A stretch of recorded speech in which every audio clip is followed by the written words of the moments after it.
KWMA 코비드-19 미션을 위해서 선교와 상담 두 번째 방송이 진행이 되고 있습니다. 지난주에 이어서 우리 선교사님들 또 각 기관에서 대표로 일하시는 분들과 함께 선교사와 상담에 대해서 얘기를 하겠습니다. 지난번에 한번 소개했지만 그래도 한 번 더 두 번째 방송이라 소개하겠습니다. 저는 KWMA 미래한국선교개발센터장으로 일하는 정용구 선교사입니다. 네, 저는 비전 선교단에서 사역하고 있는 최호연 간사라고 합니다.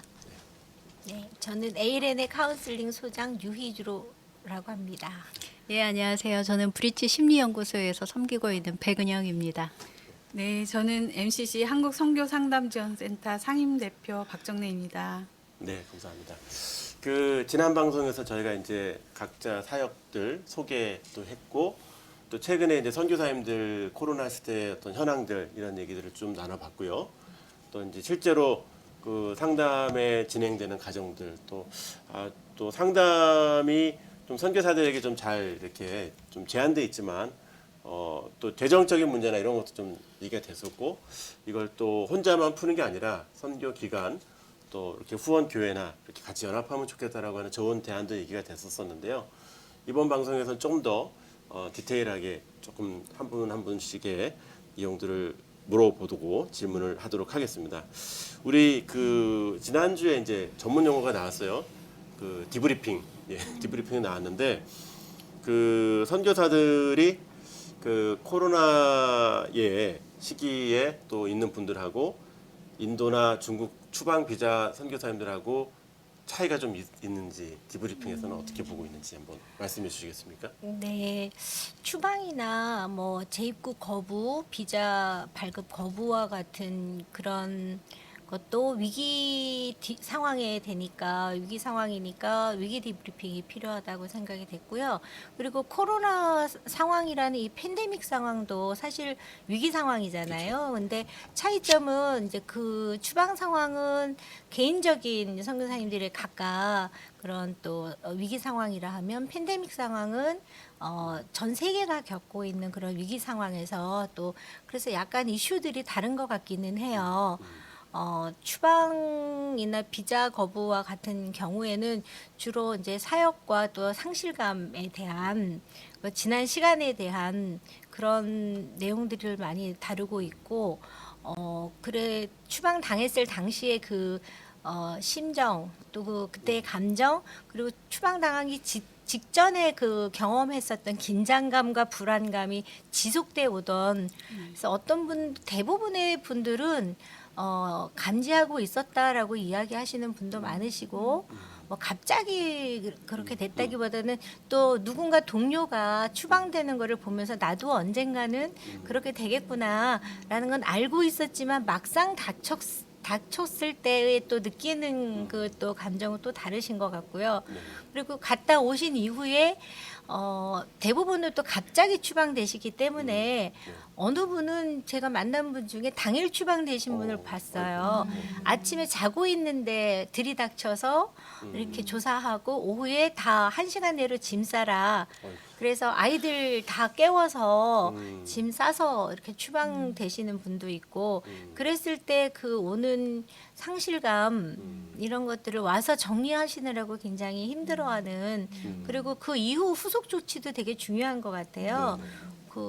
올 때는 그렇게 오셨지만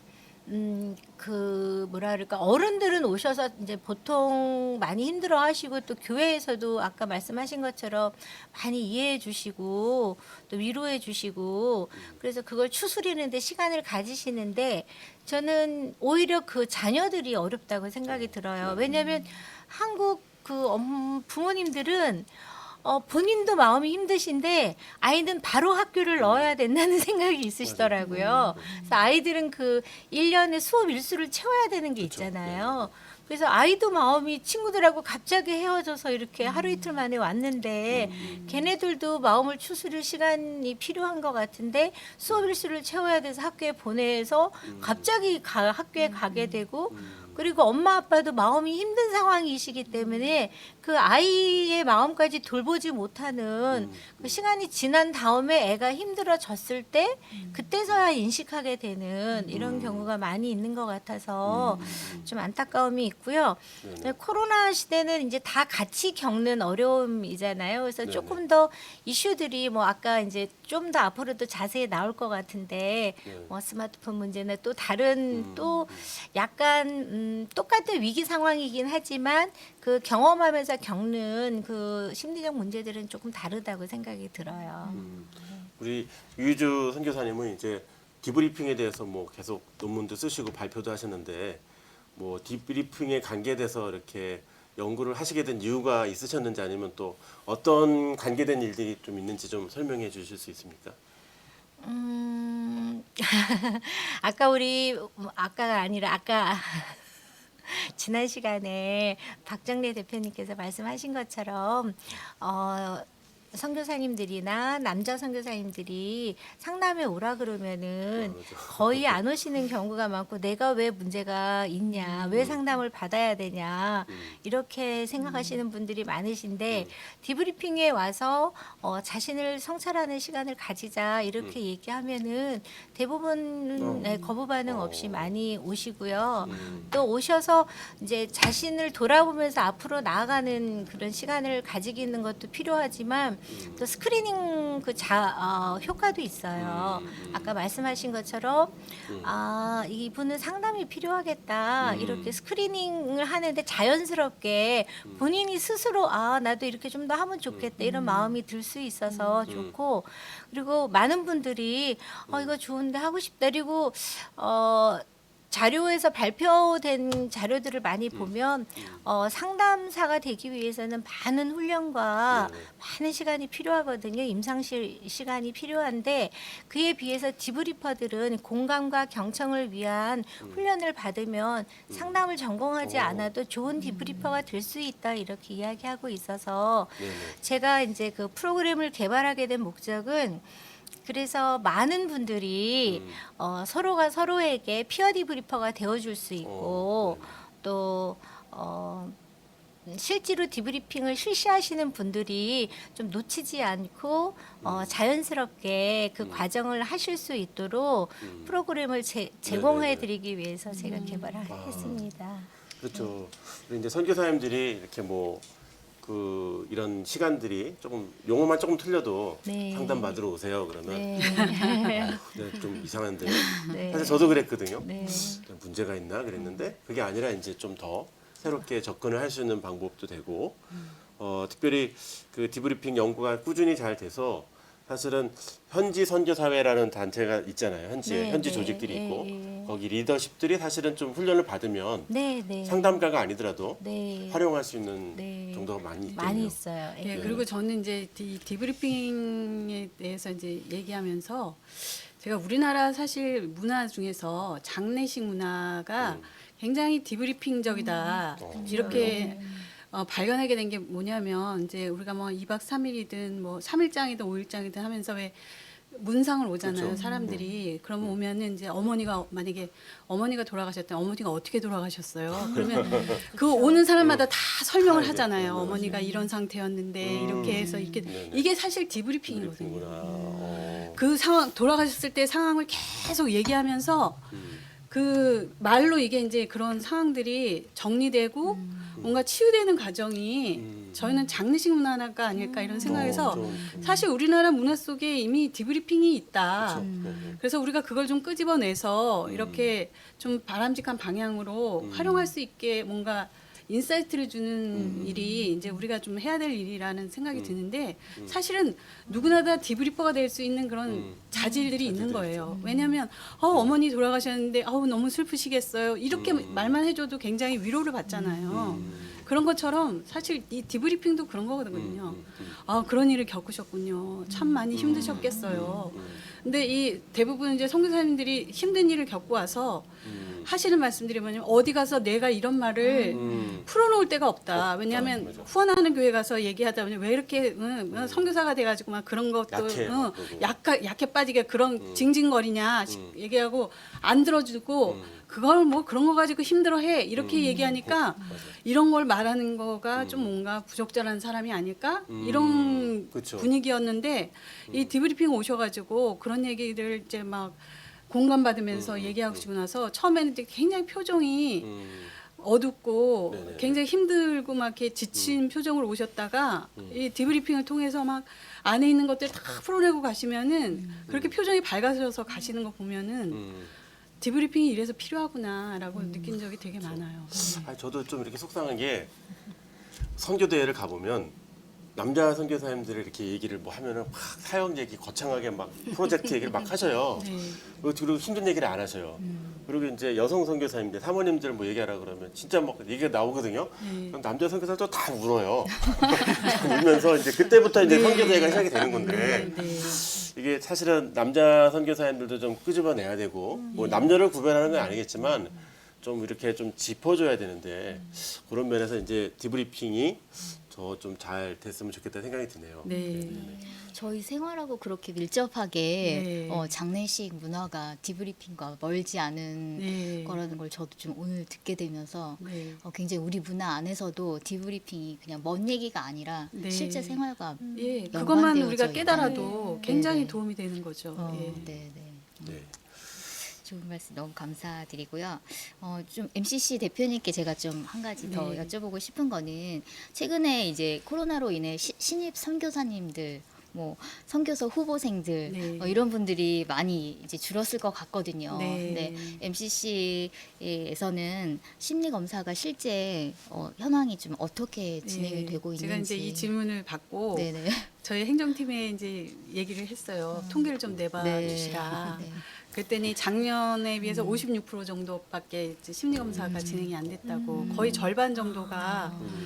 그러면 이제 단적으로 얘기하면 선교단체에 허입되시는 선교사님들이 이제 굉장히 많이 그렇죠. 줄었다는 거고, 왜냐하면 진짜 하늘길이 다 막혀서 그쪽에 계시니까 해외 나가신 선교사님들도 지금 다 귀국하시는 입장이니까 새로 이제 훈련해서 또 내보내시는 선교사님들이 어디 갈 수 있는 상황이 아니기 때문에 선교 훈련 자체가 이제 어렵게 돼서 그 심리 검사가 그렇게 거의 절반 정도로 지금 줄어 있는 상태더라고요. 네. 현재 뭐 그래서 KWMA 이 사무실에서만도 네. 여러 그 상담 사례들이 많이 있는 것들을 또 보게 되어지는데요. 또 이런 상담에 참여하려면 네. 좀 어떤 절차를 통해서 참여할 수 있을까요? 뭐 특별한 절차는 없고 네. 필요하시다면 이제 뭐 저희 홈페이지 들어가셔서 연락처 이제 올려놓고 그 이메일 있고 근데 그걸 통해서 신청하시면 되고요. 네네. 보통 이렇게 상담이나 뭐 디브리핑에 오시는 분들이 이제 뭐 여러 가지 경로가 있는데 세 가지 정도로 이제 좀 보여지는데 첫 번째는 이제 저희와 협력하고 있는 그런 선교단체에서 의뢰되는 경우가 있어요. 그래서 저희가 이제 계속 그 수년간 이제 함께 협력하는 선교단체에서는 이제 멤버 케어 담당자가 이분은 디브리핑이 필요하겠다, 상담이 필요하겠다, 아니면 이제 심리 검사를 좀 해서 뭔가 좀 이분을 도와줬으면 좋겠다 이런 분들은 이제 의뢰가 되면 저희들이 이제 디브리핑 심리 검사 좀 이제 진행을 해서 거기서 이제 문제 나오는 것들 디브리핑을 하고 또 상담이 필요하시겠다 그러면 이제 그 선교단체에 이제 요청을 하면 이제 그쪽에서 이제 상담을 계속 진행할 수 있게 이렇게 해서 도와주는 거가 있고요. 네네. 두 번째는 이제 그동안 이제 저희한테 상담을 받거나 디브리핑을 받으셨던 분들이 좋은 이제 상담이나 디브리핑이 굉장히 좋았다 이렇게 그럼 이제 다른 이제 어려움이 보이는 동료 선교사님들이나 뭐 가족들이 보이면은 MCC에서 이제 상담 받으니까 너무 좋았다 디브리핑 받으니까 너무 좋았다 이래서 소개해서 오시는 분들이 있으세요. 그리고 또 이제 아주 극히 드문 경우인데 그 기독 상담자에게 좀 상담을 받고 싶다라고 이제 그 기독교인들 중에서 신앙을 가지시는 분들 중에서 인터넷에 이제 막 검색을 하다가 어디 가면 이제 기독 상담자를 만나서 좀 상담할 수 있을까 그렇게 해서 오시는 분들도 좀 간혹 있으세요.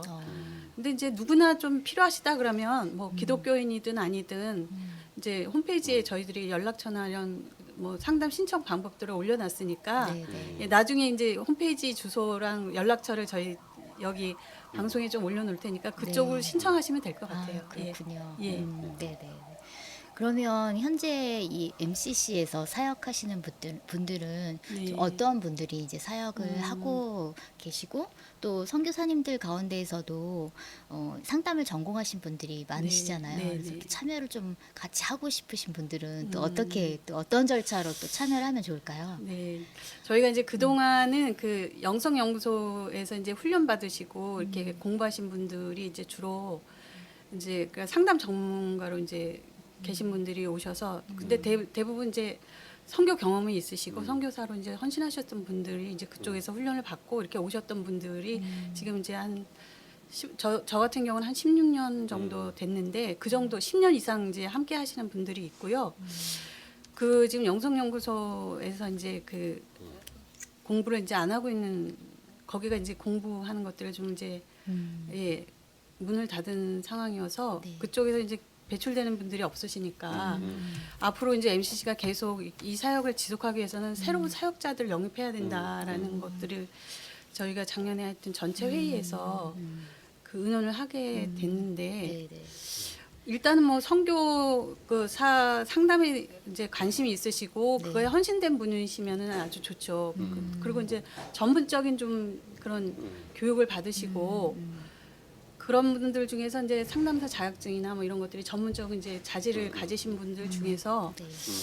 이제 원하시는 분들은 저희가 이제 영입하려고 지금 계획을 세웠었어요. 사실 올해. 아, 그런데 이렇게 이제 심리 검사도 이렇게 많이 없어지고 해서 훈련을 좀 시키셔야 되는데 왜냐하면 이 심리 검사라는 게 공부를 했다고 해서 바로 할 수 있는 게 아니라서 1년 정도는 좀 이렇게 인턴 과정을 좀 해서 이렇게 훈련을 좀 받으시는 임상 경험도 좀 쌓으시고 슈퍼비전도 좀 받고 이래서 그런 과정을 좀 거치면 저희가 함께 할 수 있다. 뭐 디브리핑이나 그 MK 사역 같은 경우는 상담 이제 그런 자격이나 이런 것들이 있는 분들은 함께 하실 수 있는 좀 길이 있을 것 같아요. 그래서 저희가 3월에는 사실은 그 디브리퍼들을 위한 디브리핑 그런 세미나를 계획하고 있었어요. 그걸 통해서 한 이제 몇 주간의 이런 훈련을 통해서 함께 영입해서 함께 하려고 네, 네. 그랬었는데 이게 코로나 계획이- 때문에 네, 네. 예, 무산이 되는 바람에 그래서 이제 차츰 이제 앞으로 계획하고 있는 거는 그 디브리퍼나 상담사들을 위한 이런 기독 상담자들을 위한 집단 상담 그러니까 그런 프로그램이나 전문 디브리퍼들을 위한 그런 디브리핑 집단 디브리핑 그러니까 디브리퍼들을 위한 디브리핑 그런 프로그램들을 좀 해서 네. 함께 이제 사역하시는 분들을 좀 영입해야 되겠다 이렇게 네. 계획하고 있습니다. 아, 예. 네, 네. 제가 이렇게 보니까 예. 그 선교사님들이 현지에서 이렇게 뭐 인터넷으로 공부를 이렇게 연결을 하잖아요. 네. 그래서 이제 온라인으로 수업을 하는데 그 제가 좀 보니까 상담 학회라든지 협회라든지 이런 데서 일을 하려면 자격증이 또 있어야 되는 거예요. 네, 네. 자격증이 있어야 되는데 임상이 있어야 되는 거예요. 네. 상담 임상이 있어야 되는데 선교사님들이 이제 이게 안 되니까 이게 뭐 다 이게 좀 애매모호한 상태가 됐는데 이런 부분에 대한 해결책이 좀 뭐가 있을까요?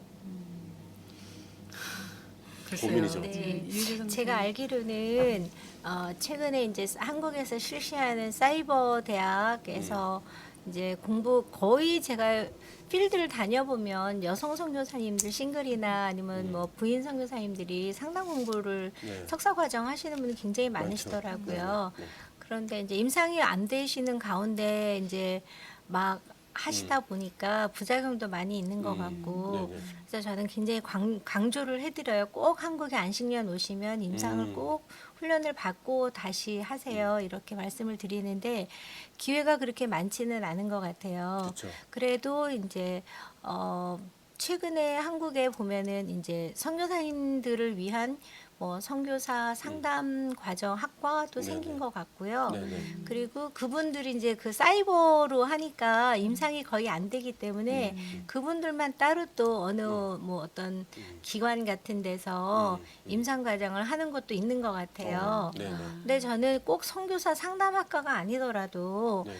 일단 선교사 상담을 잘 하기 위해서 일반 개인 상담을 잘해야 된다고 그렇죠. 생각해요. 네. 이게 기본이기 때문에 어디서든 그 선교사 상담, 선교사 상담뿐만 아니라 상담 훈련 기관들이 많이 있기 때문에 근데 사실 현지에서 하시기는 어려워요.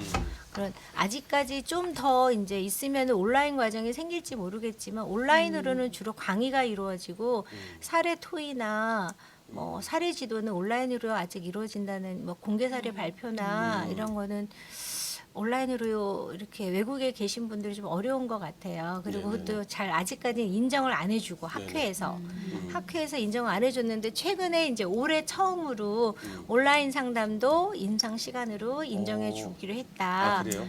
그 일시적인지 모르겠어요. 올해만 그런 건지. 그리고 슈퍼비전도 온라인으로 이제 하는 걸 한시적으로 지금 그렇게 상담학회에서 발표를 했는데 네네. 앞으로는 아마 코로나 이후에는 좀 더 이전하고 세팅이 바뀌지 않을까. 그래서 좀 더 그렇게 사례 지도를 받을 수 있는 그런 길이 열리지 않을까 싶은데 한 가지 걱정은 이제 그분들이 이제 내담자 대상군이 다른 거죠.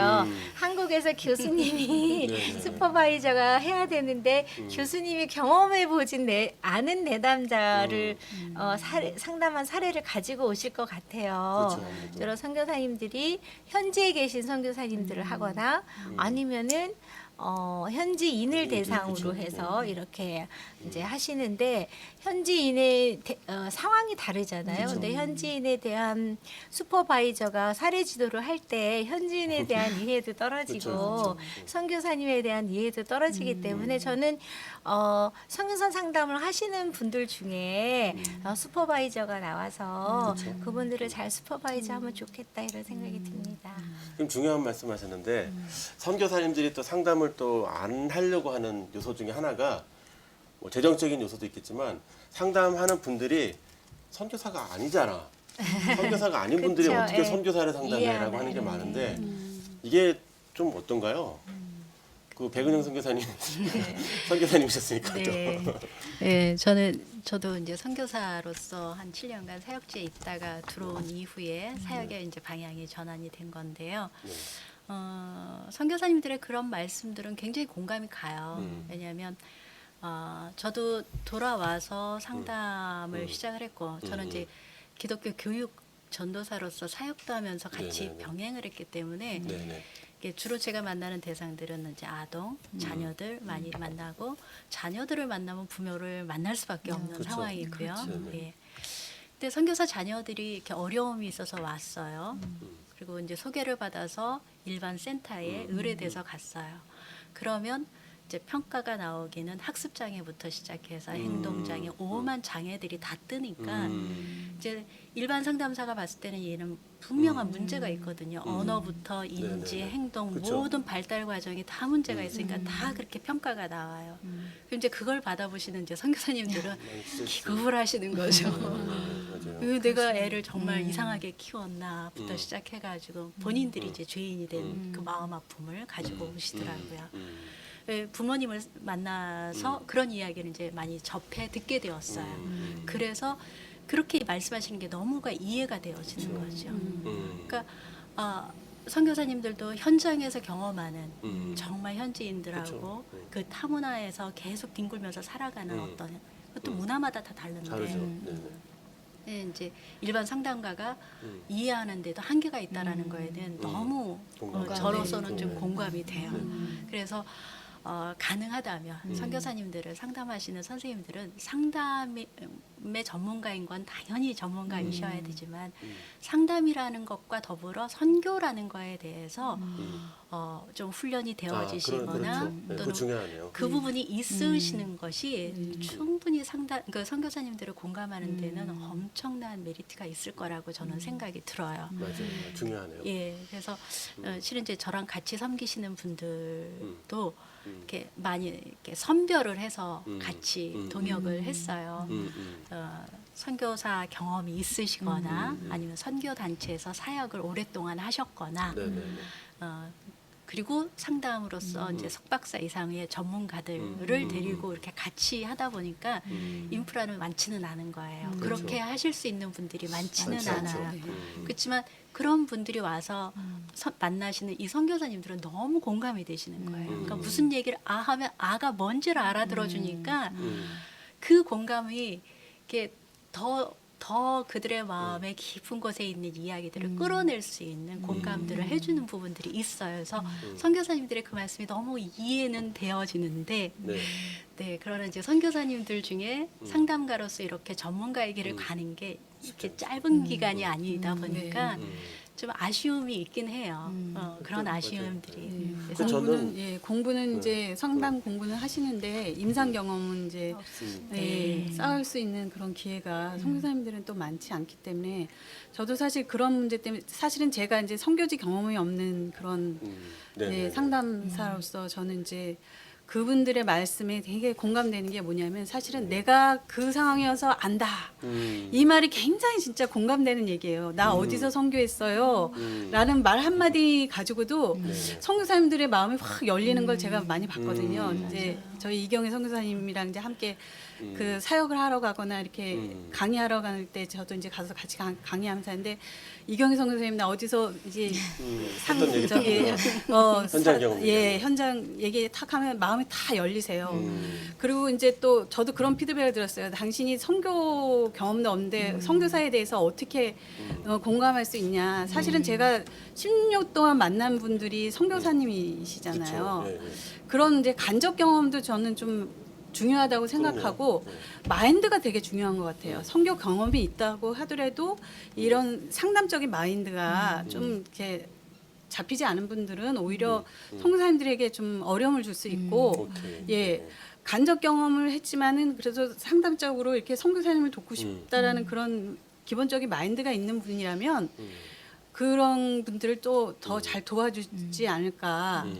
왜냐하면 그 이런 임상 쪽이나 이런 상담 쪽의 그런 전문적인 지식을 선교사님이 선교사가 아니었기 때문에 더 깊게 쌓을 수 있는 그쵸. 그런 그리고 인간의 삶이라는 것들이 선교사냐 아니냐에 따라서 달라지는 게 아니라 기본적으로 어느 정도 부부관계라든가 부모 자녀 관계라든가 이런 기본적인 심리적인 틀 같은 거는 거의 비슷하거든요.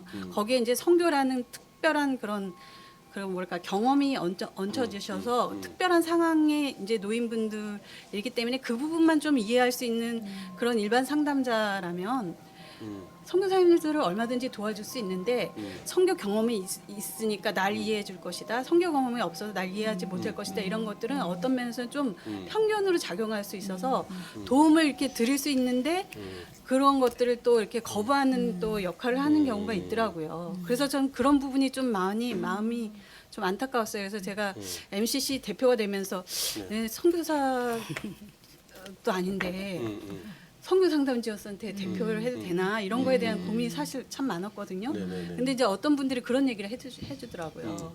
간접 경험도 굉장히 중요하고 선교사를 도우려는 그런 이해와 그런 뭐 애정과 마음이 있다면 그럼요. 예, 내가 가지고 있는 그런 선교 상담에 대한 그런 전문적인 자질을 더 잘 활용할 수 있지 않을까 그런 얘기를 해서 제가 용기를 내 가지고 이제 대표를 맡게 됐는데 하여튼 선교사님들이 좀 그렇게 좀 그런 부분에 좀 이렇게 편견을 좀 버려주셨으면 좀 저는 그쵸. 좀 제 입장에서 좀 그런 부분이 있어요. 저희가 방송이 참 좋은 게 뭐냐면 이렇게 방송하고 끝나는 게 아니라 사역을 개발하는 거거든요. 사실은 저희가 이번에. 근데 좀 전에 얘기했지만 상담하시는 분들에게는 선교사가 아닌 상담자들에게는 선교사들에게 선교에 대해서 좀 알 수 있는 좀 기회가 뭐가 좀 있으면 참 좋겠다 이 생각이 들었고요. 그리고 이제 저도 이제 사실은 상담에 대한 벽을 깨트리는 것 중에 하나가 의사가 다 아파보고 치료하나 그 생각을 했어요. 네, 아, 의사가 그렇죠. 다 아파보고 치료 어떻게 해요?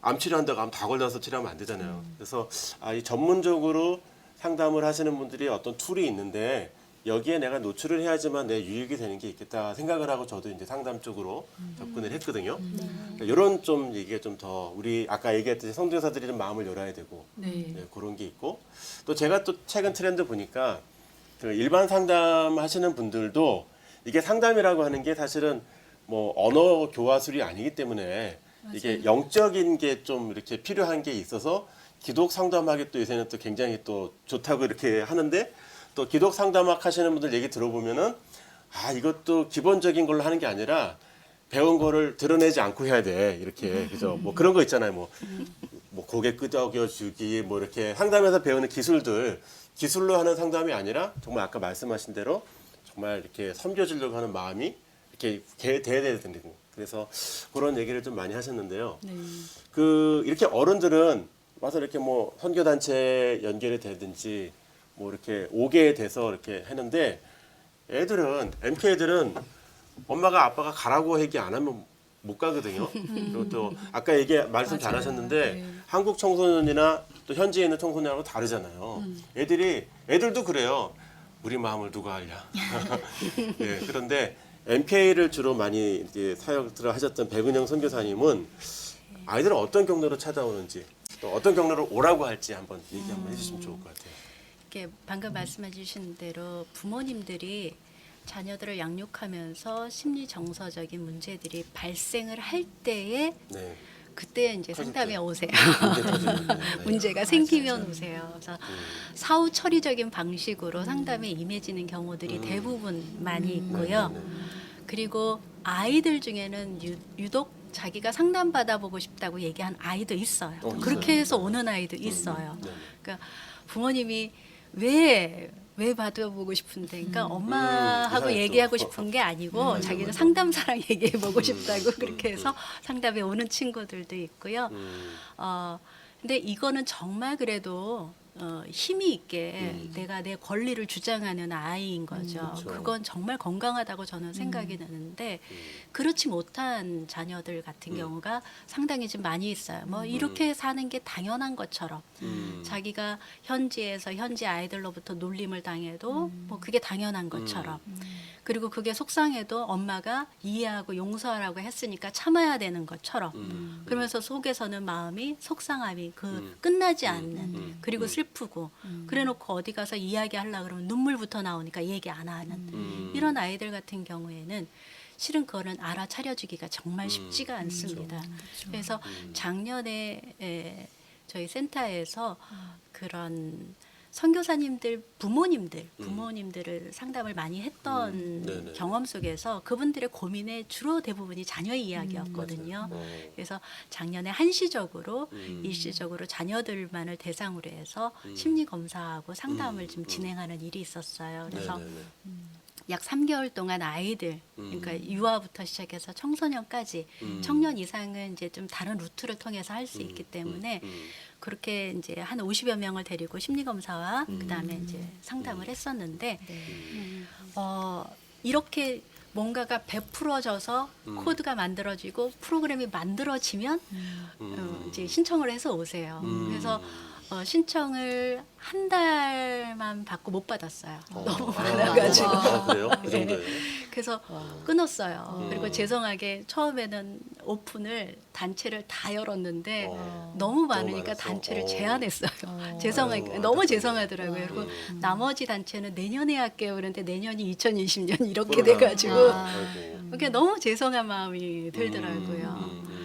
그러한 일들이 이렇게 오픈되어지지 않으면 이렇게 제공되어지지 않으면 이렇게 쉽게 찾아오기가 어렵다라는 게 이제 자녀들 케이스들은 좀 그런 케이스들이 있는 것 같아요. 그래서 이렇게 해서 저희도 이제 어떤 프로그램에서 이제 초등학교 1학년 아이들한테 집을 그려라 이렇게 했더니 얘가 빈집을 그린 거예요. 근데 알고 엄마가 뒤에서 막 우는 거예요. 난 몰랐어요 왜 그러는지. 알고 보니까 추방을 당한 거예요. 짐을 싸는 걸 계속 얘가 본 거야. 그리고 또 이사가 사역지 갔는데 또 거기도 빈집이 들어갔더니 그리고 또 코로나 때문에 또 나니까 또 빈집이니까 마음이 아파. 어릴 때 이 아이는 집이 빈집인데 그 얘기를 듣고 엄마가 너무 뒤에서 우는 걸 봤거든요. 근데 이제 어린이나 이렇게 청소년들은 놀이치료, 음악치료 뭐 이렇게 있는데 뭐 그런 좀 세계에 대해서 좀 한번 좀 얘기해 줄 수 예. 있습니까? 어떻게 기회가 되어져서 여름마다 진행되어지는 선교사들 이제 디브리핑 세미나 수련회 이런 데에 특별히 이제 MK들만을 대상으로 해서 한 몇 년간 좀 집단 디브리핑처럼 이제 네네. 집단 상담처럼 들어가서 하게 되었는데요. 첫 해에는 뭐 저 혼자 가서 이렇게 놀이치료 하면서 놀이치료. 심리 검사도 하고 또 놀이 평가도 하고 아이들하고 이제 집단 상담도 하고 이렇게 했는데 이게 규모가 이제 점점 커지니까 이게 놀이하고 음악하고 콜라보를 했어요. 그랬어요? 예. 그리고 이제 미술도 같이 들어가고 하니까 작년에 이제 음악을 하시는 선생님 중에 음악 치료사이시면서 또 선교지 경험, 선교지에 가서 이렇게 오랫동안 선교지에 있는 현장에 있는 아이들을 섬기시는 분을 이렇게 잘 섭외를 해서 아주 감사하게 예, 몇 분의 음악 치료사와 그다음에 이제 아까 말씀하신 대로 선교지에 가본 경험은 없지만 선교사 자녀에 대한 그 마음 하트를 가지고 있는 선생님들이 있어요. 그래서 그분을 이제 소개를 받아가지고 선교사 자녀에 대한 이해를 제가 좀 알려드렸어요. 어떻게 아이들을 이해해야 하는가? 왜 그 아이들은 조금씩의 행동 양상이 다르고 반응들이 다르고 언어 사용이 다른 이런 것들이 왜 그런지를 좀 인포메이션으로 이렇게 알려드리고 교육을 좀 하고 난 다음에 놀이치료사랑 음악 치료사랑 미술 치료사랑 이렇게 해서 같이 콜라보를 해서 했는데 아이들이 너무 너무 행복해하는 거예요. 제가 봐도 막 너무 행복하고 이 놀이만 가지고도 굉장한 그렇죠. 역동이 있는데 거기에 음악이 같이 들어가고 그래서 야 이런 것들을 계속 진행을 했으면 참 좋겠다라는 이제 마음을 가지고 있는데 예. 근데 작년은 그렇게 해서 끝났는데 올해는 이제 정말 코로나로 인해서 아무것도 할 수 없는 상황이 됐다는 게 굉장히 좀 아쉬움이 있었고요. 놀이 치료라는 거나 미술 치료나 음악 치료는 매체입니다. 하나의 매체인데 왜 아동들에게나 청소년에게 이 매체를 사용하느냐 하면 저희가 상담이라는 건 언어를 사용을 하잖아요. 네네. 그러니까 상담자하고 내담자가 언어라는 대화 속에서 상호작용이 일어나거든요. 그것이 아까 긴밀한 친밀감을 형성하는 라포 형성 우리가 이제 많이 알고 있는 라포 형성을 하고 공감해주고 수용해주고 하면서 관계 경험을 하는 거잖아요. 근데 아이들 같은 경우는 언어가 충분하지 않기 때문에 매체를 활용을 합니다. 그중에 이제 놀이치료 같은 경우는 가장 아동 상담에서는 기본적인 상담이에요. 거기에 음악과 미술이라는 매체를 좀 더 사용하고 모래놀이도 사용하고 요즘은 푸드 테라피라고 해서 음식을 가지고도 하고요. 예, 그리고 또 이제 예술 치료를 해서 춤으로도 하고 무용으로도 하고 굉장히 다양한 매체들을 가지고 있습니다. 그거는 그 매체들이 가지고 있는 독특한 특색들로 인해서 자기의 내면을 드러내는 거거든요. 그래서 저 같은 경우 이제 놀이를 진행을 하는 사람으로서 놀이는 아이들의 일상의 삶이고 그게 언어예요.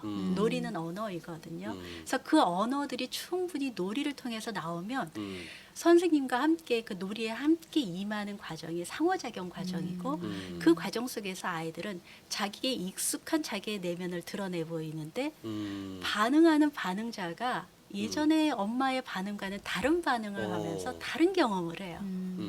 그래서 관계의 경험들이 달라지죠. 그러면서 아이들은 그 안에서 새로운 경험들과 새로운 작용들을 배우게 되고 그것이 놀이라는 것이고 그 놀이가 상담실 안에서의 안전한 장소에서 이제 일상생활로 나아가서 가정에서도 그 놀이가 이루어질 수 있고 그 놀이는 자기의 일상이면서도 또한 새로운 창조적인 능력들을 발휘할 수 있도록 만드는 게 놀이예요. 그렇죠. 아이들 노시다 보면 뭐 주어지면 막 이렇게 바꿨다 저렇게 바꿨다 막 이상하게 바꾸거든요. 네네네. 그게 창조성이 발현되어지는 건데 그 유능감을 경험하는 것이 바로 놀이 현장이라는 거죠. 그렇게 이제 선교사님들이나 이제 선교 담당자들에게 이렇게 교육했던 경험이 있는데 그랬더니 그러면 놀이를 가르쳐 주세요 해서 놀이도 경험시켜드리고 했더니 집에 가서 우리가 이렇게 놀면 되나요? 라고 말씀하시는데 좀 다릅니다. 아니 어느 단체가 이제 그러니까 훈련을 마치고 게임을 많이 가져가라는 거예요. 뭐 카드라든지 뭐 가족 게임들. 그리고 제가 어느 선교대에 참석을 했는데 여성 선교사님들 모임에 제가 이제 강사로 이제 갔는데 역할극을 하시는 거예요. 네. 남편하고 바꿔서. 그래서 남편이 막 찌질해. 막 생일날 막 미역국 안 끓여준다고 선교지에서 막. 그런데 여성 선교사님 남편의 입장에서 또 언어를 또 남자 선교사님이 좀 잘 못하는 거예요. 여성 선교는 잘하고. 그래서 막 꾸짖는 거를 했는데 저는 막 너무 재밌게 봤는데 뒤에 돌아봤더니 다 울고 있는 거예요. 선교사님들이. 이렇게 뭐 역할극 같이 상황 치료 뭐 이게 되는 것 같고 네. 또 가끔 이렇게 한국 방송이 텔레비에서 나오거든요. 그러면 진짜 음악만 들어도 사실은 막 이렇게 정서가 안정되고 그럼요. 다양한 이제 상담이나 치료 방법들이 좀 필요한데 그 드림 캠프라고 하는 거를 이제 추방 비자고부 선교사 때 진행을 하셨었는데 계속 하는 건지 또 앞으로 어떻게 되는 건지 좀 얘기 좀 해주세요. 예. 이제 중국하고 인도에서 많은 네네. 분들이 지난 몇 년 사이에 네네. 정말 비자발적 이제 거부를 당해서 이제 네. 들어오신 상황이었고 시급하게 그들을 돕는 것들이 여기저기에서 많이 하셨던 것 같아요. 이제 그 중에 저희도 같이 발맞춰서 작년에 한 3번 정도 선교사님들을 이제 모시고 했는데 저희가 했던 것은 그 하는 과정 안에서 그들의 이야기를 하는 뭐 이런 형태나 양상은 동일할 거라고 생각들어요. 특히 이제 디브리핑 하시는 네네. 이제 유선 교사님처럼 네네. 그런 네네. 과정들을 하고, 근데 팔로우업을 하는 과정도 저희들에게는 굉장히 좋았었던 것 같아요. 그래서 함께 섬겨주시는 이제 스태프들이 다 이제 그런 경험들을 하셨고 함께 참여하셨던 분들이셔서. 그 끝나고 난 다음에 계속적으로 지속적으로 이분들이 선교지로 다시 결정해서 나가기 전까지 그거를 후속으로 상담 후속 프로그램으로 이제 개인 상담도 했고 또 부부 상담도 했고 아동 같은 경우는 이제 제가 아동들은 아동 상담들을 하고 누리 치료도 하고 그렇게 진행을 해왔습니다. 이게 그냥은 하기는 참 쉬운 일은 아니에요. 더 근데 준비를 이게 해야죠. 정말 이런 계획들을 하려고 그러면 재정적 후원이 엄청나게 필요한데 감사하게도 작년에는 그것들을 전체적인 지원을 받아서 할 수 있어서 너무 감사하고 그러니까 이러한 뒷받침이 되어지니까 저희가 마음껏 있죠. 해드릴 네. 수 있는 것 같아요. 근데 뒷받침이 없으면 하고 싶은 열정이 있어도 이렇게 해드릴 수가 없으니까 정말 마음이 아픈 거예요. 예, 그래서 맞아요. 이런 일들이 좀 일어나면 후원자가 왕성해지면 네, 참 네. 좋은 일이죠. 끊이지 않고 할 수 있는 그럼요. 마음이 네. 있습니다. 저희 같은 경우도 그 MK 그 디브리핑 집단 네네. 디브리핑을 한 적이 있는데 네. 올해도 했고 작년에도 했어요. 1박 2일로. 근데 모 선교단체에서 그 저희들을 이제 해마다 초빙을 해서 한 4분 5분 선생님이 함께 하면서 놀이 치료도 하고 미술 치료도 하고 뭐 이렇게 하는데 아이들이 굉장히 처음에는 이제 막 이렇게 은둔형 외톨이가 있었는데 아예 그 처음 그 디브리핑에 참여도 안 하려고 했었던 아이인데 어떻게 설득을 해서 이제 첫 시간을 1시간 늦게 와가지고 참여를 하기 시작해서 뭐 놀이 치료하면서 이렇게 좀 자기를 좀 표현할 수 있게 해주고 그래서 그날 저녁에 그 부모님하고 이렇게 소통이 안 돼가지고 굉장히 힘든 아이였거든요. 그래서 세상하고 고립되게 막 이렇게 살고 있었던 아이였는데 그날 저녁에 부모님하고 새벽 2시까지 막 눈물 콧물 다 쏟으면서 서로의 마음을 터놓고 막 이야기하는 시간을 가졌다고 하더라고요. 그래서 정말 아이들이 뭔가 이렇게 자기의 그런 속마음을 털어놓을 수 있는 이런 디브리핑 그런 것들이 어떤 놀이를 통해서든 미술 치료를 통해서든 이런 시간들이 굉장히 중요한 것 같아요. 그래서 그걸 통해서 그 가정이 회복되고 그 아이가 확 회복되는 것을 경험하니까 이게 정말 너무 필요하다. 우리 백은영 선교사님 정말 귀한 사역 하신다. 네네네. 새삼 좀 네네. 존경스럽네요. 예. 그 여러 가지 일들이 이제 있었고 그 양실회에서 제공하는 뭐 그 프로그램이 있다고 그랬죠? 네, 제가 네네네. 진행하고 있는 건데요. 그거는 이제 아마 그분들이 한 40년 전에 그 어려운 시장 바닥에 있는 아이들을 위해서 유치원을 이제 운영하셨었대요. 근데 그분들이 이제 다 80대 할머님이 되신 거예요. 그래서 계속 이제 이사장님은 돌아가셨는데 계속 기도회를 하고 계시는데 옛날에 쓰던 유치원이 남아 있는 거예요. 이 건물을 어떻게 활용할 것인가 해서 뭐 굉장히 돈을 많이 들여서 리모델링을 하신 거예요. 그래서 기도를 하셔서 버려진 아이들을 하려고 베이비 박스나 뭐 여러 가지 이렇게 시도를 하셨는데 안 되신 거예요. 다 몇 년을 기도를 하셨는데 그래서 어느 날 기도하시면서 그분들이 MK를 해야 되겠다 이렇게. 근데 어떤 MK냐 하면 어린 시절에 부모를 따라서 현지에 가서 현지에서 자랐는데 성인이 돼서 대학생이 돼서 한국에 온 아이들. 오. 그래서 한국에 왔는데 언어도 안 되고 문화도 안 되고 뭐 성인이니까 뭐 보통 할머니 집 들어갔다가 이제 나오는 애들이 많더라고요. 할머니하고 갈등이 생겨서. 그렇죠. 어떻게 하면 힘들죠. 네, 어렵죠. 힘들어요. 네, 할머니들이 막 가끔씩 올 때는 이뻐하시는데 같이 살다 보니까 이제 아이가 벌써 이제 외국에서 십몇 년씩 아기 때 뭐 한 살 두 살에 나가서 대학생이 돼서 돌아왔으니까 너무 어려운 거예요. 그리고 혼자 이제 원룸을 구해서 살아야 되고 어떤 경우는 부모님이 어려우셔서 생활비도 자기가 벌어야 되고 그런데 거기에 이제 심리적 문제까지 있는 거예요. 우울증이 있거나 뭐 섭식 장애가 있거나 여러 가지 어려움이 있어서 병원에 가려고 그래도 돈이 없고 상담을 받으려고 그래도 어렵고 그래서 막 고민은 하고 있는데 어떻게 해야 될지 모르겠는 이런 아이들이 이제 있었는데 저도 이 어떻게 도우면 좋을까 생각하고 저도 고민을 하고 있었는데 딱 그 양실 재단에서 기도를 했는데 그 응답을 받으셨다는 거예요. 그래서 1년에 얼마 이렇게 후원금을 해서 전액을 다 후원을 해주시겠다. 오, 심리 너무 검사부터 좋으신데요? 전부.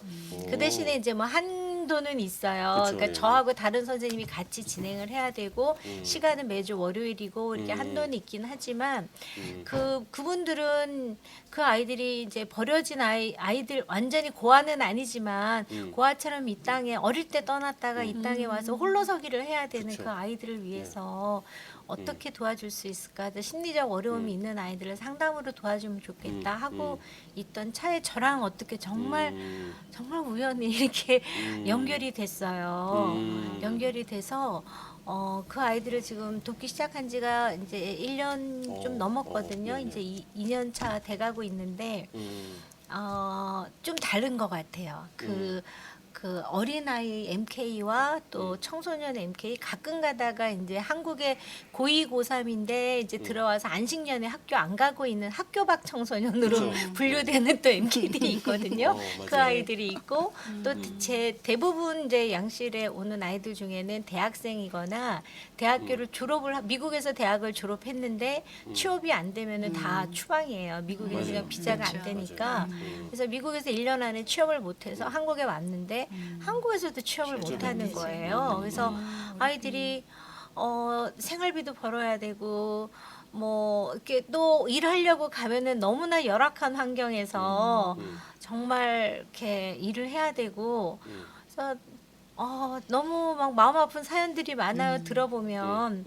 그래서 그런 아이들을 위해서 또 제공할 수 있는 그런 기회가 있으니까 네네. 또 그런 기회도 사용하시면은 도움이 많이 되실 것 같아요. 그래서 보통 제가 이렇게 카톡으로다가 단체에 보내드리면 단체에서 엄마 아빠들한테 보내드리면 아이들이 너 한번 가볼래? 하고 한국에 있는 아이한테 연락을 해요. 그러면 애들이 받아가지고 엄마한테 말을 안 하고 와요. 안 하고 다 끝난 다음에 사실은 갔다 왔어. 이렇게. 왜냐면 거기는 이제 대학생부터는 성인에 들어가기 때문에. 네네. 근데 그 아이들이 와서 하는 이야기들 중에 정말 엄마 아빠가 보기에는 너무 우리 아들이 너무나 잘 견뎌내고 잘 지내왔다라고 생각하는데 그 아이는 아무한테도 얘기하지 못했던 이런 아픔들 또 그런 게 있지만 과거에 그런 아픔이 있음에도 불구하고 현실을 살아내야 되기 때문에 한국에서는 정말 그 아이들한테는 적응 문제이기도 하지만 어떤 아이들은 정말 절박한 생존의 문제이기도 하거든요. 그래서 그럴 때 같이 함께해서 누군가가 옆에서 이렇게 지지가 되어주는 그런 시간이어서 정말 아이들이 한번 시작하면 열심히 참여를 하고 있습니다. 지금. 지금 저희가 이제 뭐 한참 일하는 선교사님들이 상담하는 얘기도 했고 또 유아나 청소년들 뭐 대학생들도 이렇게 참여를 하는 게 얘기했는데 우리 최호영 간사님이 이제 청년 단체로서 사각지대가 하나 있어요. 선교사로 나가려고 하는 후보생들.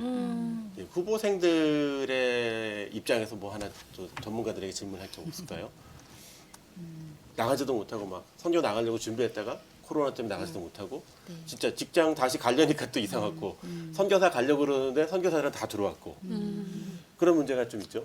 어려운 상황. 되게 애매하죠. 지금 그들을 대표해서 질문이 뭐가 있을까요?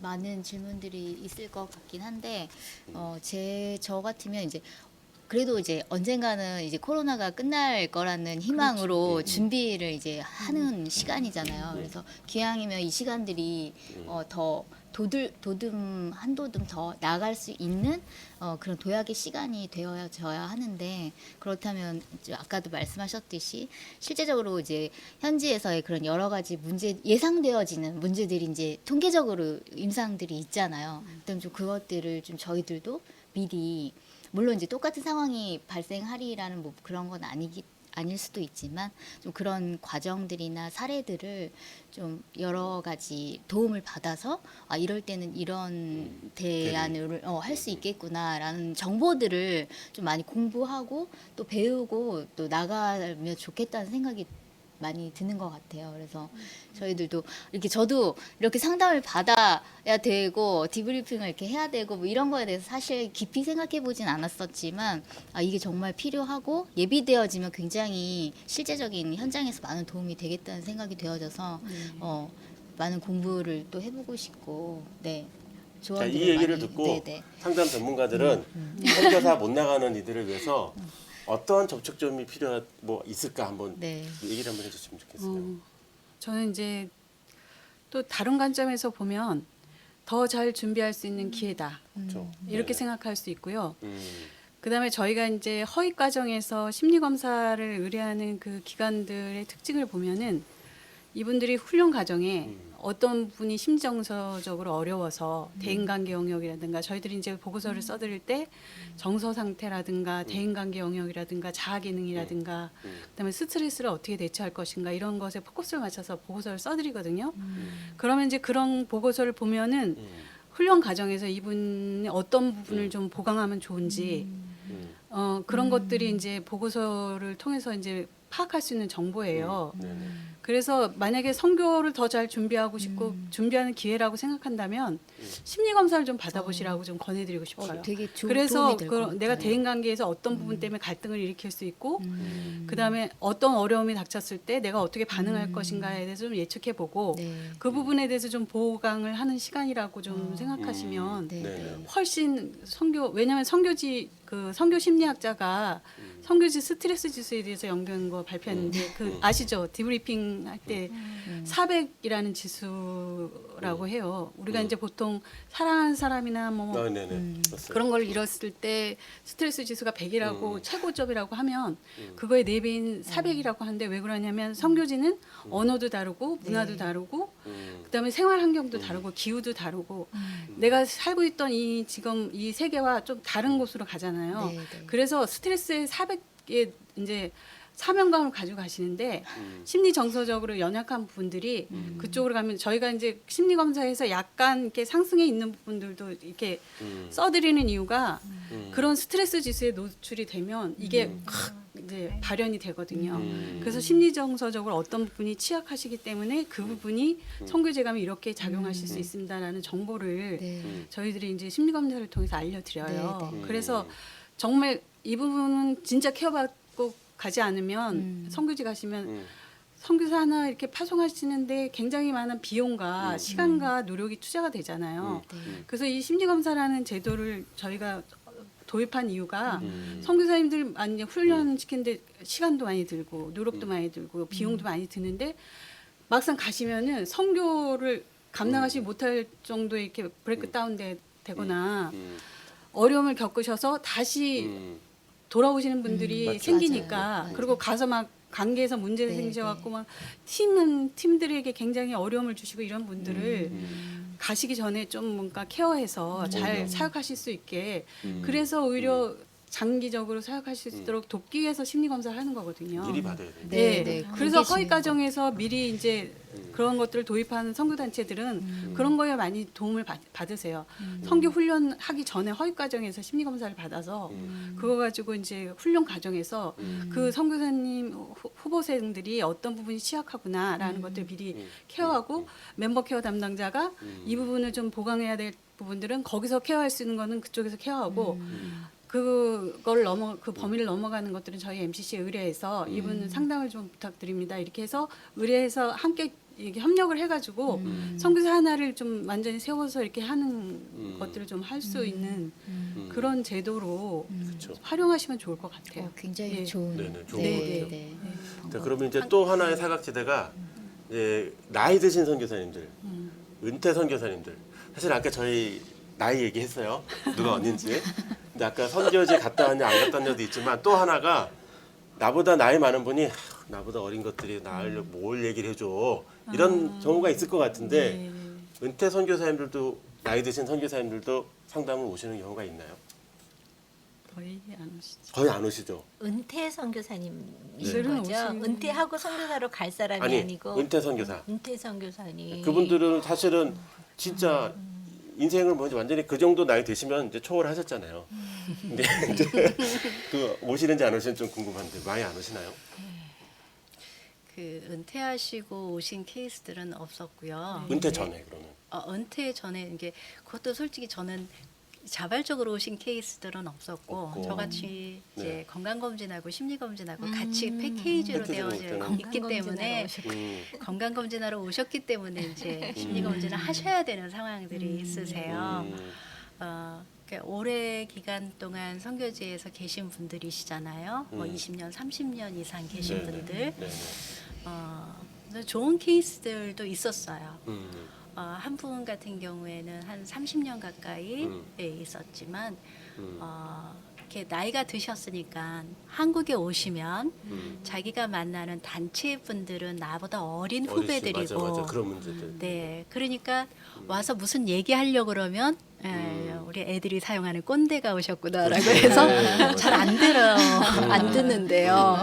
그러니까 이것도 한두 번이지 어쩌다 왔는데 올 때마다 그런 반응을 보이니까 섭섭하신 거예요. 그래서 단체에 가서 무슨 얘기할 기회가 없지. 또 교회에 가니까 환영해 주시기는 하시지만 너무 오랜 기간 떨어진 이 계획에 대한 이야기들을 한국 떠나시기 전에 한국적 마인드를 가지고 들어오시는 거는 이제 선교사님들이 대부분이시잖아요.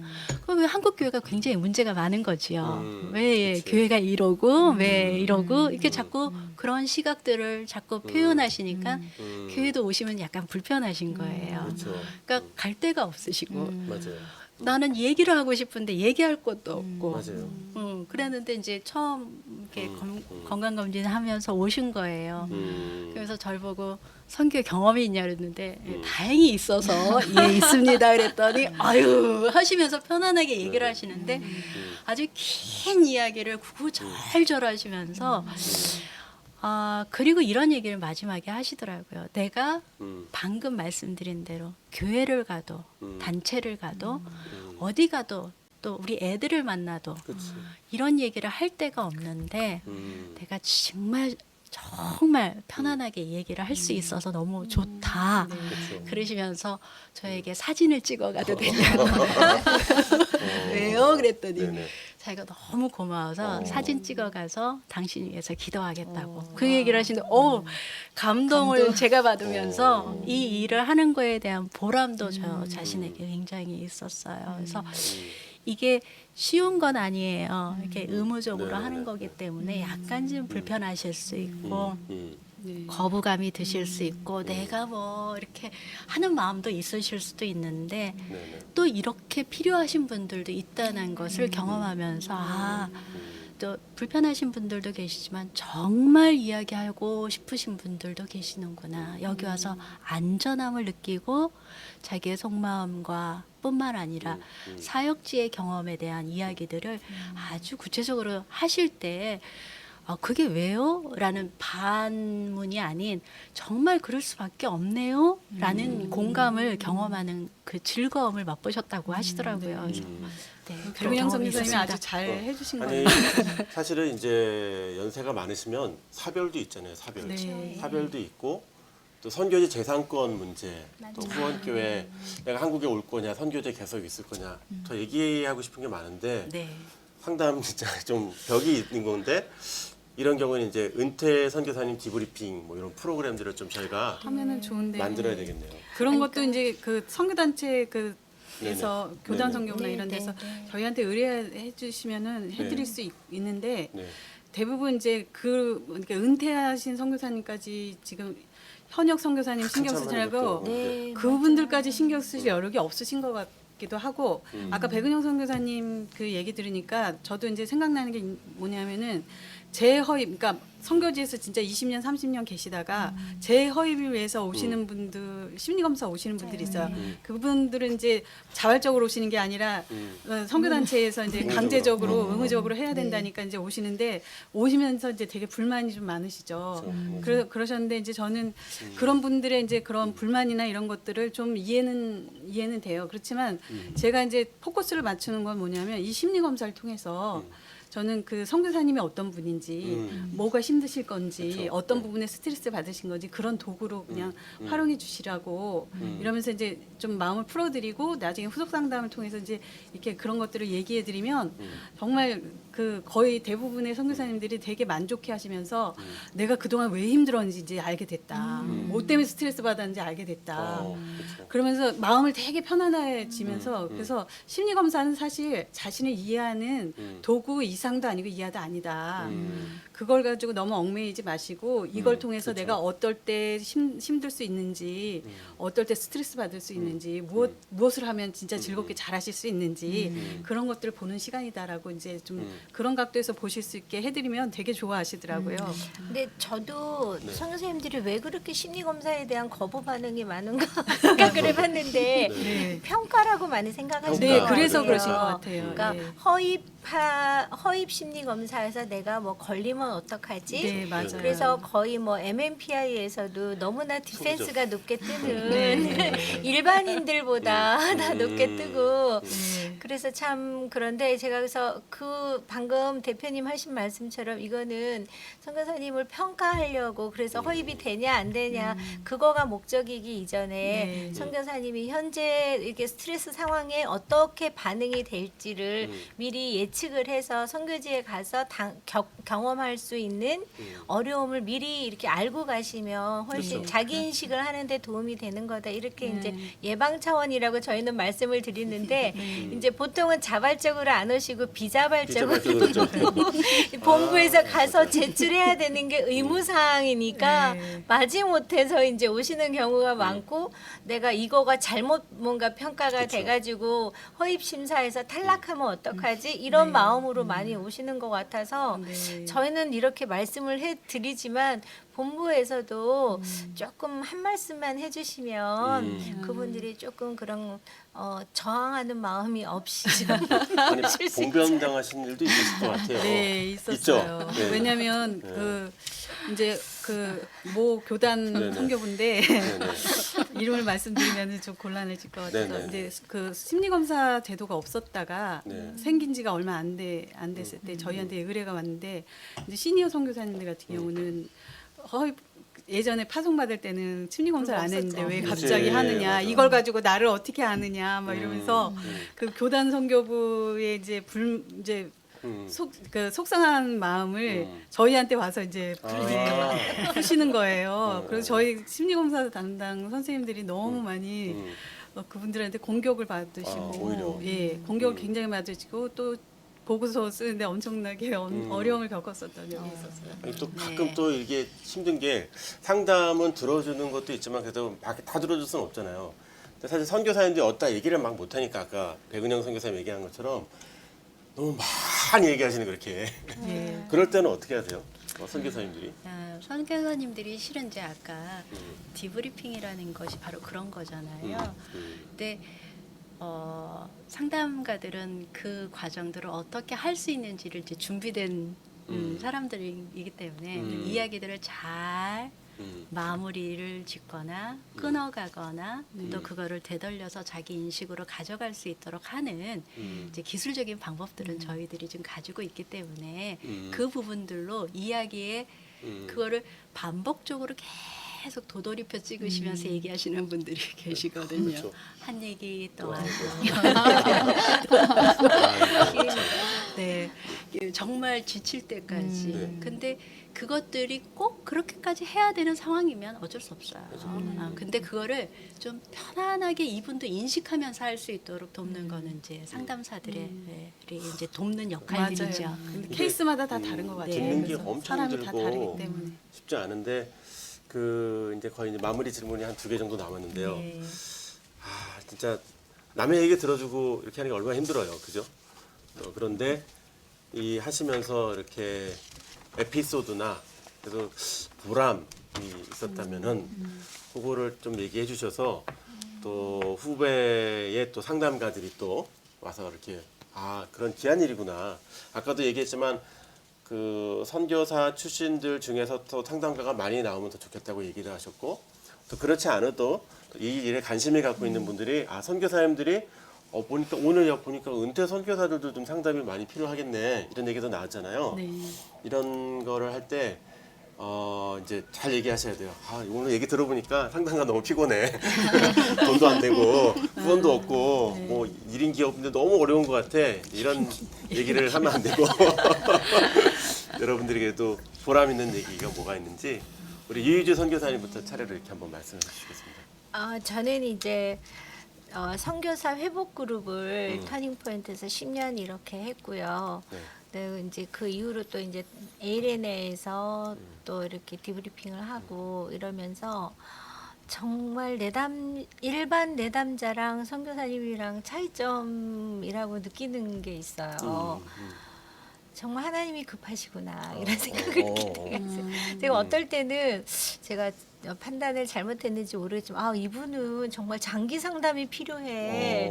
이렇게 너무 심각해 문제가 이렇게 그래서 20회기는 너무 그냥 기본적으로 넘어가야 될 것 같아. 그런데 정말 하나님께서 제가 생각하지 못했던 방법으로 정말 회복시키는 놀라운 일들을 참 많이 보는 것 같아요. 특히 이제 지금 MK 그 줌 상담을 하면서 느끼는 건데 뭐 얘가 병원에 가야 되나 어떻게 해야 되나 막 굉장히 심각한데 근데 제가 할 수 있는 방법이 없고 이제 현재 계신 엄마도 어떻게 할 수가 없고 엄마가 매일매일 연락하면 애가 잔소리한다고 짜증내고 근데 그냥 어머니 기도해 주세요.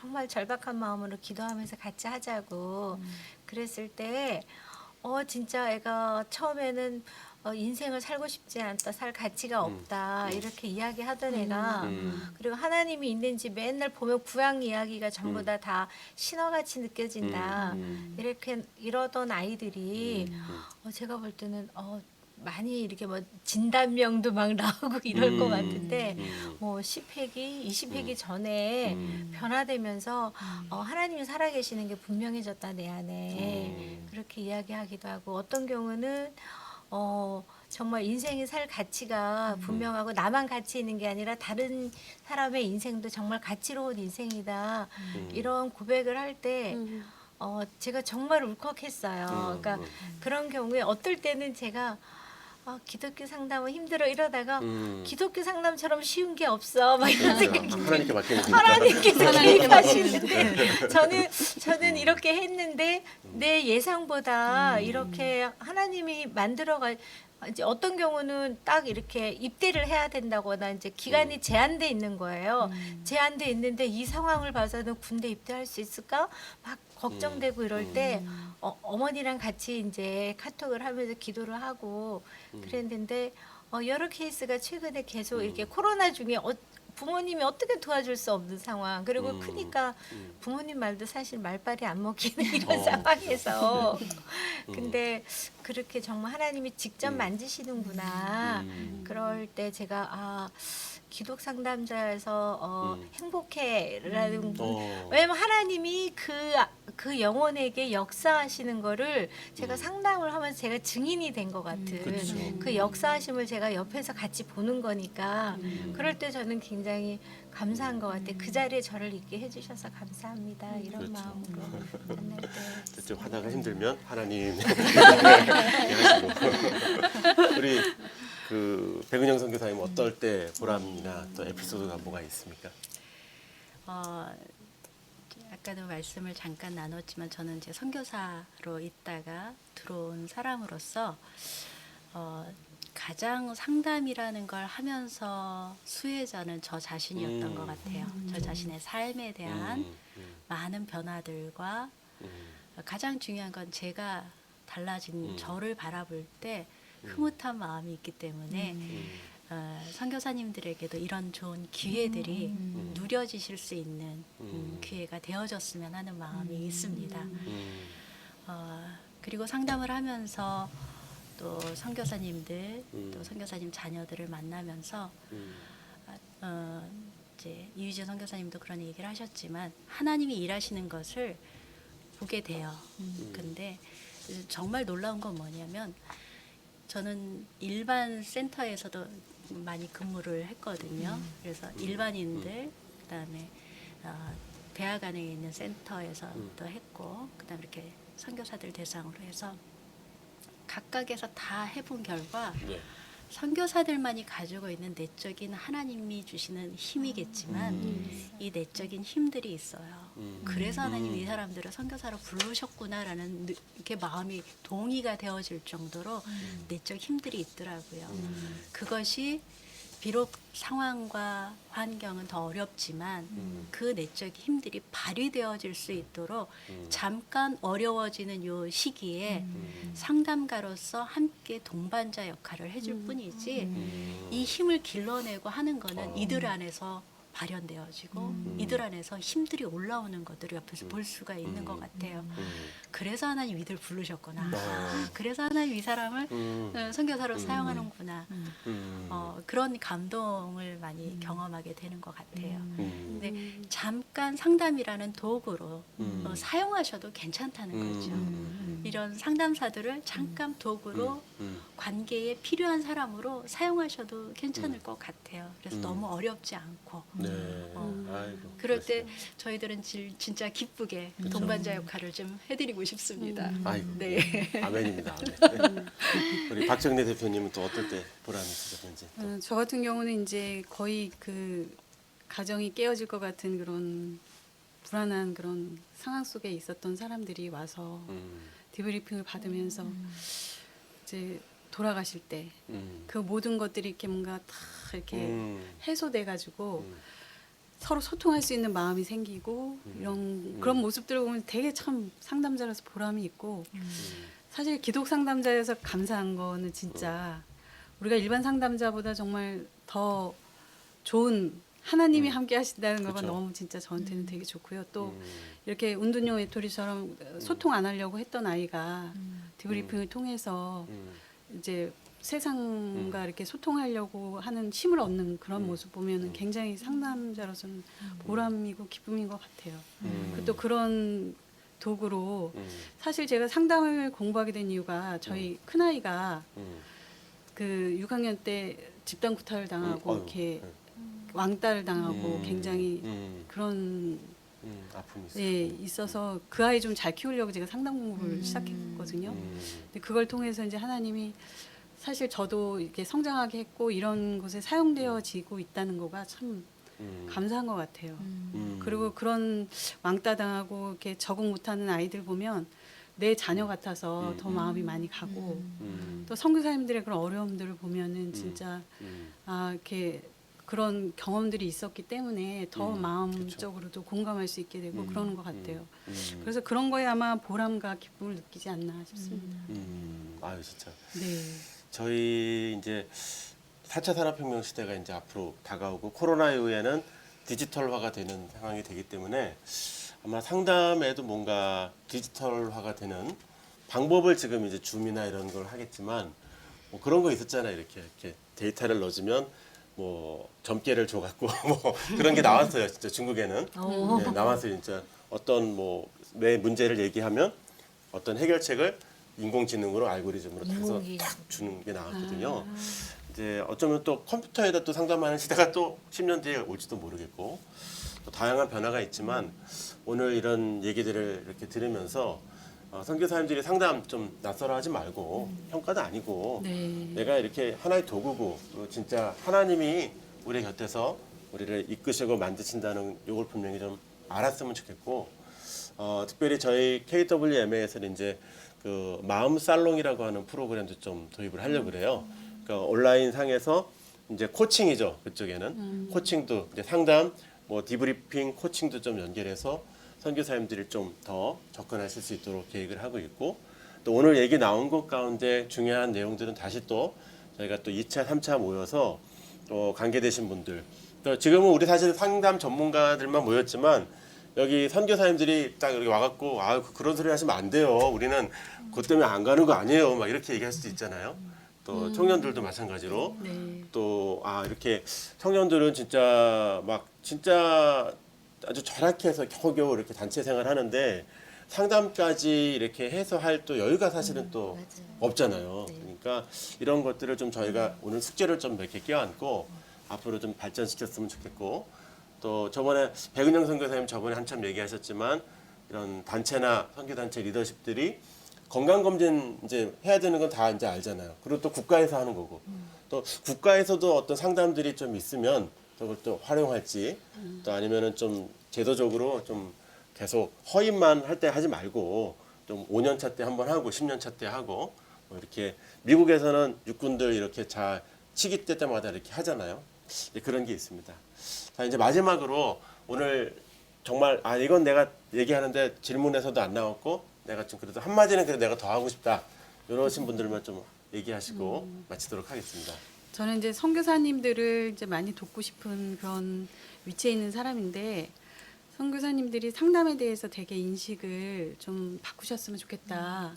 뭐냐면 상담은 문제 있는 사람이나 받는 거다. 그 다음에 뭐 성령 충만하지 못한 사람들이나 받는 거다. 이렇게 인식하시는 분들이 의외로 많으세요. 그래서 그런 상담을 간다는 것 자체가 이미 뭔가 문제가 생기고, 그 다음에 영적으로 문제가 있는 사람이라는 인식 때문에 상담을 못 오시는 분들이 되게 많은데, 일례로 이제 아이가 이렇게 뭐 뻑치기를 당했어요. 얼마 전에 있었던 일인데, 디브리핑을 그 외상을 경험한 거잖아요. 그래서 디브리핑을 받아서 좀 외상을 경험하고 나면 굉장히 힘든 게 뭐냐면 계속 그 제 경험이 되잖아요. 어제 겪은 것처럼 계속. 근데 그런 것들을 좀 풀어내는 시간을 좀 가지면 좋은데, 기도해 주세요. 기도하면 괜찮아질 거예요. 이렇게 벌써 3년 전의 일인데도 지금 아이가 바깥에 못 나가고 힘든 상황인데, 이렇게 상담에 대해서 또 인식을 안 좋게 생각하시고 또 뭐 그런 거에 대해서 좀 정보도 좀 부족하시니까 기도하면 낫는다 이렇게 생각하시는 분들이 의외로 많으세요. 그래서 우리가 왜 육체적으로 아플 때, 감기 걸렸을 때 초기에 병원에 가서 약 타먹고 주사 맞고 이러면 잘 낫잖아요. 근데 감기 치료 안 하면 어떻게 되나요? 폐렴으로 넘어가서 굉장히 감기 합병증으로 인해서 사망에 이를 수도 있는데, 심리 정서적인 문제도 그런 것 같아요. 초창기에 정말 치료받으면, 초창기에 오셔가지고 정말 이게 응급처치만 해도 굉장히 좋아지실 분들인데, 그거를 그냥 기도하면 낫겠지 이렇게 하셔가지고 시기를 놓쳐서 그게 깊어져가지고 만성으로 돼서 이제는 뭐 어떻게 이런 상태가 돼가지고 그런 분들이 너무 많아서 그런 점들이 정말 안타까워요. 그리고 이제 또 하나는 이제 물질적으로 이제 그 상담 비용이 없으셔서 못 오시는 분들, 그런 분들이 많은데, 좀 이렇게 뭐 후원교회나 선교단체나 이런 분들이 좀 이렇게 멤버 케어하는 비용을 좀 따로 이렇게 조성하셔서 그런 분들을 좀 많이 도와줄 수 있는 그런 시스템이 좀 마련됐으면 좋겠다. 뭐 선교단체들 뭐 한 몇 군데는 저희와 협력하는 선교단체 같은 경우는 그런 기금이 마련돼 있어서 무료로 디브리핑이나 뭐 상담을 의뢰해서 받게 하시는 선교단체도 있으세요. 몇몇인데 그런 곳에 소속된 선교사님들은 정말 케어를 제때 받으셔서 적절하게 도움을 받으셔서 건강하게 사역하실 수 있는데, 그렇지 못한 경우가 아마 사각지대, 진짜 아까 말씀하신 것처럼 사각지대에 계신 분들이 너무 많다는 거죠. 그래서 그런 것들에 좀 이렇게 우리가 그동안도 많이 저거 했지만 관심을 좀 가져주시면, 그리고 이제 선교사님들의 인식도 달라졌다고 해서 또 이제 재정적으로 뒷받침이 안 되면 또 그거를 혜택을 못 받으신 거니까 이 두 가지가 좀 같이 이루어졌으면 좋겠다, 이런 바람입니다. 그러니까 검사만 하는 게 아니라 좀 선교사 훈련 때 이렇게 상담에 대한 오리엔테이션을 쫙 이렇게 해주면 디브리핑도 그렇고. 그러니까 저희가 이제 협력해서 하는 선교단체, 몇몇 선교단체 같은 경우는 훈련 과정에 심리 정서 상태에 대한 강의도 함께 하는 선교단체도 있어요. 좋네요. 그런데 계시는 분들은 그래도 이제 심리 검사를 통해서 이제 자신을 좀 이해했고 또 그런 강의나 그런 뭐 이렇게 하루 정도 그런 뭐 워크숍 과정을 통해서 또 집단 그런 프로그램도 좀 하시고 이런 선교단체도 있으셔요. 그런 곳에 있는 분들은 그래도 혜택을 받으시는 분들인데 그렇지 못한 데가 아직은 더 많다는 거죠. 그런 혜택을 받는 데보다 그런 혜택을 못 받는 분들이 훨씬 사각지대에 있는 분들이 많으니까 이게 좀 확대가 되면 좋겠다. 예, 그렇죠. 이런 생각입니다. 네. 네. 또 더 하실 말씀이 더 있으신가요? 네, 저는 이제 박 대표님께서 전반적인 시스템과 이런 이야기를 하셨는데 그냥 간략하게 개인에 대한 이야기를 하자면 어느 분이 이제 디브리핑 하시고 나서 그런 말씀하시는 거예요. 본인이 이렇게 앉아서 3일 동안 했거든요. 3일 동안 집단으로 했는데 처음이었다. 이렇게 뒤돌아본 게 처음이었다. 네. 그리고 뒤돌아보면서 본인의 이야기를 하고 다른 사람의 이야기를 듣는 게 처음이었다. 왜 그런가 돌아봤더니 안식년 올 때마다 다음 사역을 위해서 자격증 따고 준비하고 뭐 계속 앞으로 달려갈 것만 앞으로 한국에 가면은 뭘 준비해서 다음번 사역은 어떻게 하지? 이거 구상에만 자기가 다 몰입해 있었기 때문에 그동안 어떻게 해왔지를 돌아보면서 그때 내 마음은 어땠지? 이거 돌아보는 것 자체를 아예 생각을 못했었다. 네네네. 이런 이야기를 하시는 분이 있어서 네. 근데 한번 해보니까 이게 되니까 앞으로 나가는 추진력도 더 받으시고 디브리핑 하고 나면은 소명감도 더 분명해진다가 있거든요. 네네네네. 그래서 저는 좀 잠시 멈춤 이 시간이 매우 더 네네. 앞으로 나가기 위한 아주 네. 중요한 시간이라고 생각이 듭니다. 네. 우리 백은영 선교사님. 예, 또. 뭐 두 분이 좋은 말씀들을 해주셔서 저는 좀 거기에 좀 정리를 하자면 이렇게 아까 말씀하신 단체들 안에서도 허입 과정 또는 훈련 과정 안에 상담이라는 거 또는 정신 건강에 대한 교육 훈련들 이런 것들이 이제 들어가시는 아주 많이 이렇게 열려 계신 단체들도 많이 계시더라고요. 네. 그런데 가서 이제 강의를 하다 보면 가장 중요한 거는 내 마음이잖아요. 선교사로서 나가는 사람들의 마음을 어떻게 내가 돌보아야 할 것인가라는 거더라고요. 그게 이제 셀프 케어이고요. 네네. 내가 셀프 케어를 할 수 있도록 하는 영역이 영적인 영역만 있는 게 아니라는 거죠. 신체적인 영역, 그렇죠. 정서적인 영역도 같이 균형 있게 케어하는 것. 네네. 이게 나를 케어하는 것이다라는 네네네네. 것이고 더불어 내가 나를 케어하고 있는데 이게 잘 안 보여질 때가 있어요. 그럼 누구를 통해서 보냐면 내 옆에 있는 사람들을 통해서 내가 보여져요. 그래서 이제 피어 그룹이라는 것들이 생겨지고 이들을 통해서 나를 건강하게 볼 수 있고 네네. 또 저들을 내가 건강하게 비춰줄 수 있고 하는 이런 그룹들을 형성할 수 있는 좋은 기회들이 이런 훈련단체에서 임상으로 해보는 경험들이에요. 그래서 워크숍을 할 때도 이제 그룹별로 모여서 이야기를 나누는 경험들도 하는 그런 것들이 있는데 돌본다는 거는 나부터 내 마음을 돌보는 것이고 그것은 신체, 정신, 건강, 영적인 것은 균형 있게 돌봐야 한다라는 것. 그리고 이럴 때 이 돌봄이 안 될 땐 실은 누군가에게 도움을 요청하는 거잖아요. 그게 이제 상담적인 이제 파트에서 저희들이 돕는 건데 저는 이 도움을 요청하시는 손은 굉장히 용기 있는 손이라고 생각해요. 예, 그거는 용기예요. 이거는 약해서 내놓는 손이 아니라 아주 용기 있는 손이라고 생각해요. 그래서 저희들은 그저 그 용기 있는 손을 잡아드릴 뿐이지 그분들이 내놓을 때는 그 손 안에 그 힘이 있기 때문에 상담의 과정들이 굉장히 잘 이루어지거든요. 그래서 도움을 요청하는 거는 결코 약함이 아니라 용기 있는 행동이다라고 말씀을 드리고 싶고 그리고 아까 이런 상담이라든지 심리 검사를 정례화하는 거 저는 이건 예방이라고 생각하거든요. 특히 한국 교육부에서도 학생 정서 행동 특성 검사라는 것을 합니다. 초등학교 1학년, 초등학교 4학년, 중1, 고3 이렇게 3년 터울로 하고 있거든요. 그럼 모든 학생들이 하는 겁니다. 학교 밖 아이들도 이제 청소년 상담센터나 이런 데서 진행을 합니다. 단지 이제 내용은 조금 다르지요.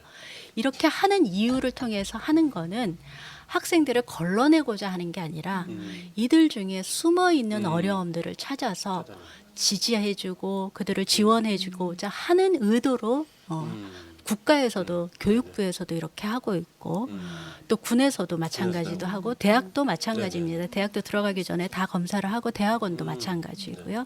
이런 것들을 하는 이유는 정말 돕고자 하는 이 문화 자체가 어느 정도 한국에서는 형성이 되어지는 것 같아요. 그래서 선교사님들도 나를 이렇게 평가하나라는 것으로 생각하지 마시고 그것이 좀 정례화되어진다 하더라도 우리 아이를 평가하는 게 아니라 우리 아이를 좀 더 잘 돌보기 위해서 내놓는 하나의 과정이라고 생각하시면 도움이 되실 것 같아요.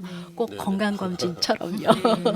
그래서 좀 그런 것들을 하기 위해서는 단체나 교회가 좀 함께 손을 모아주셔야 될 것 같기도 하고요. 네. 우리 저희가 놓친 질문이나 뭐 더 해야 될 게 뭐가 있을까요?